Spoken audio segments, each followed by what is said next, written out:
Breaking news. Breaking news. Breaking news. Coopération multilatérale, le Cameroun et le Fonds pour le patrimoine mondial africain signent un accord de partenariat. Merci de rester sur CNN. Breaking news. Breaking news.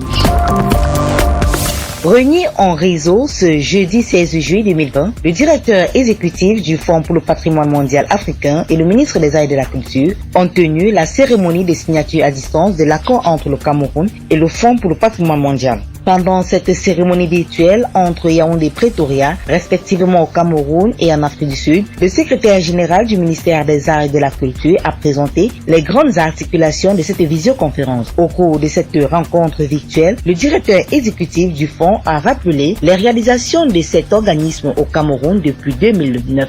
À l'issue de ces mots, le modérateur a rappelé les différentes contributions financières du Cameroun, la participation du Cameroun au fonds et la présentation des sites du patrimoine mondial au Cameroun. Avec le Fonds africain du patrimoine mondial sera bénéfique au Cameroun. Première chose, c'est que le fonds nous assiste beaucoup en termes de renforcement de capacité.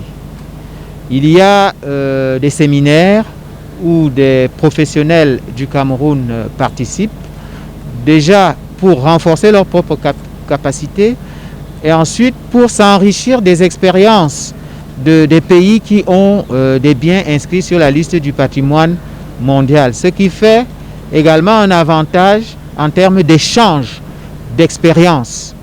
Je dirais essentiellement, ça nous permet aussi de mettre à profit l'expérience des autres pays en ce qui concerne le suivi de l'état de conservation de nos biens qui sont inscrits sur la liste du patrimoine. Donc le fonds nous donne donc assez de moyens en termes humains et en termes financiers pour que nous puissions remplir toutes ces tâches. Pendant cette visioconférence, le patron du MINAC n'a pas manqué d'exprimer sa gratitude à l'endroit du haut-commissaire du Cameroun en Afrique du Sud. Il a aussi reconnu la place du Fonds pour le patrimoine mondial africain. Sur la liste du patrimoine mondial en péril et le tri national de la Sangha, bien transfrontalier avec la République du Congo et la République centrafricaine. En outre, 19 biens figurent sur la liste indicative. Les dossiers en cours de maturation seront proposés à l'inscription sur la liste du patrimoine mondial.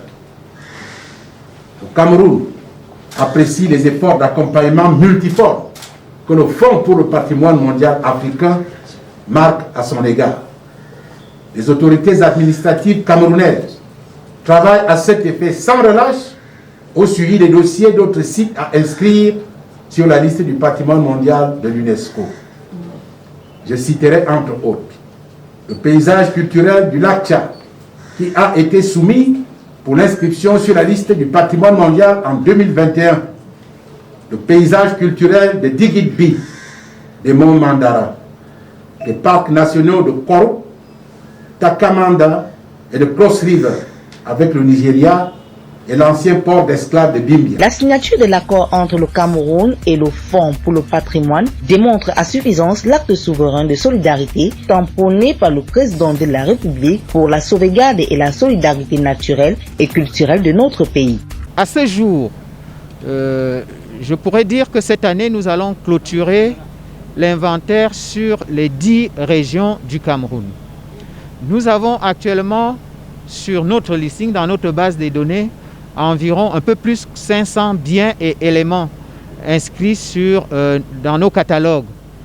Et parmi ces biens, certains, 19, font partie de la liste indicative, c'est-à-dire des biens qui seront candidats à inscription sur la liste du patrimoine mondial, c'est-à-dire qui devraient avoir le statut, par exemple, que le Dja et la trinationale de la Sangha ont. Nous avons donc 19 biens de cette catégorie-là qui sont assez bien répartis dans la plupart des régions du Cameroun. Présent à cette cérémonie virtuelle, le représentant du ministre des Relations extérieures, le haut-commissaire du Cameroun en Afrique du Sud, le directeur exécutif pour le patrimoine mondial, les représentants du ministère des Arts et de la Culture, ainsi que le chef de ce département ministériel. Rappelons que le Fonds pour le patrimoine mondial africain est pour les États membres de l'Union africaine qui ont signé la Convention sur le patrimoine mondial de 1972. Le fonds est la première initiative de création de fonds dans le cadre de la Convention de l'UNESCO. Merci d'être sur CNN, la télévision autrement. Les programmes se poursuivent. Retrouvez en ligne toute l'info en continu sur C-Web Info, 100% info,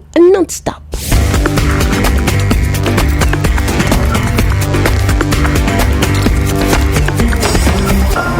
Breaking news Breaking news. sur CNN.